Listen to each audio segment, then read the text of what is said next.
ko tuwing na kapayapaan ay tama, kalayaan sa'yo nakita, kahanga-hanga ang iyong pag-ibig. Kami ngayon sa Tom's World.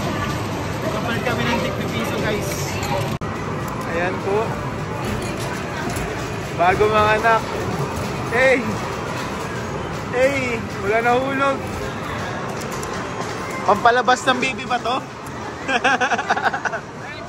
Ayala, di naghulog. Di naghulog. Ayala, sabihin na natin yan, di naghulog guys. Nadaya tayo guys.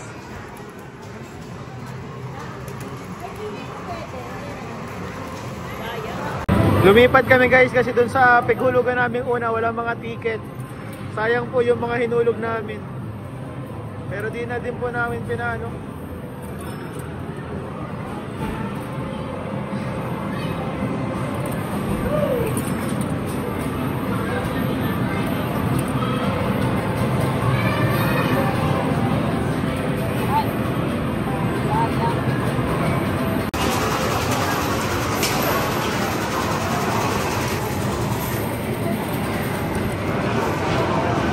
Nahulog na ulit.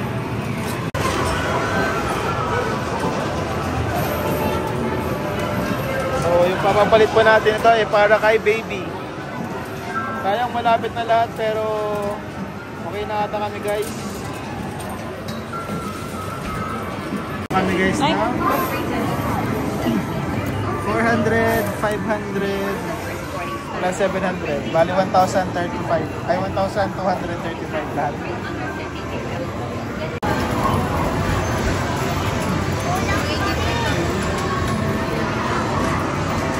Ayan, nanalo na po. So, lahat ng pinagpaguran andito na. Ayan na guys.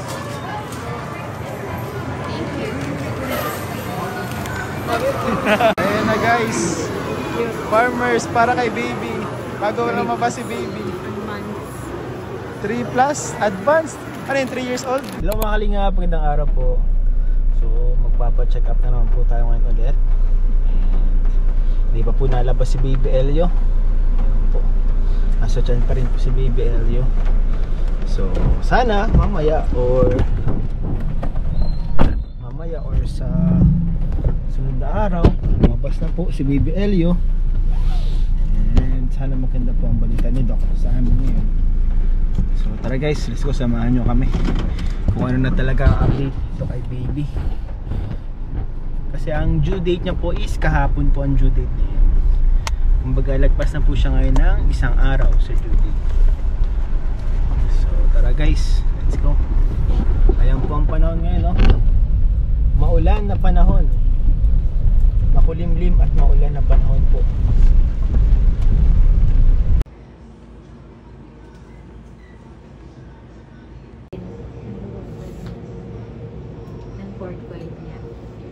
Kaso lang, lumaki na siya. 3. Kaya siguro natatanggal yung cord coil. Sa ito na yung tao. Dati nga 3C. Ano ba? May dami pang water. Tingnan ko ngayon. Sana naman ay nag-progress na. So ayun mga kalingap, pagkatapos ng po ng check up at yung pagka-open po ng cervix is ano po, siguro mga 0.5 cm lang po yung damagdag. Ano pa siya eh, hindi pa siya nag 4 cm ano. 3 to 4 cm lang sabi ni Doc. So pero at least na po may progress. Pero ano po, sabi nga po dahil June na po ni Emmy and lagpas na yung due date niya, eh magpapa-admit na po mamaya si Emmy and sana po normal pa din po mga kalingap ano. Eh ngayon makain muna ano. Makain muna. Saan mo gusto niyan? Saan tayo makain yan? Wala pang ma-stress, mahirap paghanap ng eat muna.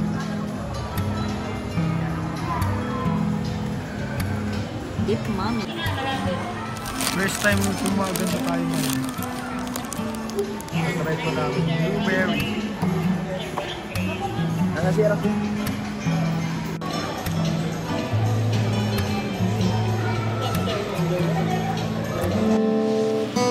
Kahanga-hanga ang iyong pag-ibig, mananatili sa buhay ko tuwing na kapayapaan ay nagdamag, kalayaan sa'yo. So guys, this is the day. Hindi na po nag-labor si Ma'am Ems. So kami po ngayon ay magpapa-admit na dahil po sinabi din po ni Doc na magpa-admit na po, and i-induce daw hindi ko alam kung ano exactly ginagawa pag ganun po. Andiyan na po yung mga gamit namin. Good luck po sa asawa ko at kay baby. Yan po. Good luck po. Let's pray for them po, mga kalingap. Ayan, punta na tayo. Ready ka na? Are you ready? Yes. Ready. I think cellphone ko pala. Cellphone mo? Naiwan ko. Wala ata.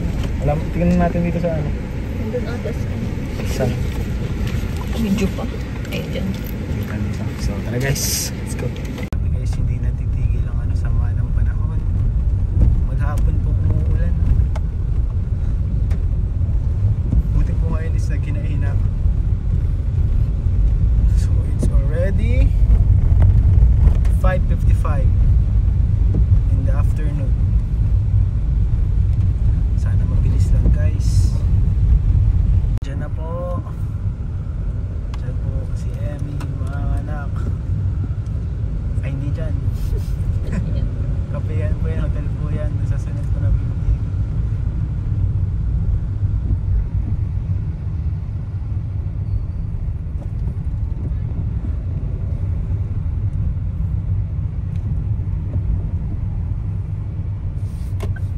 Diyan po si Emmy. Yan, ayan na po. Diyan po mga anak, Leon D. Hernandez. Lapit lang po. Isa sa mga advantage po namin. Sobrang lapit po namin. Diyan po. Hanap lang po kami. Ano to? Didiretso ko na sa mahanap na muna ng parking. Good luck kay asawa. Kahanga-hanga ang iyong pag-ibig, mananatili sa buhay ko tuwing na kapayapaan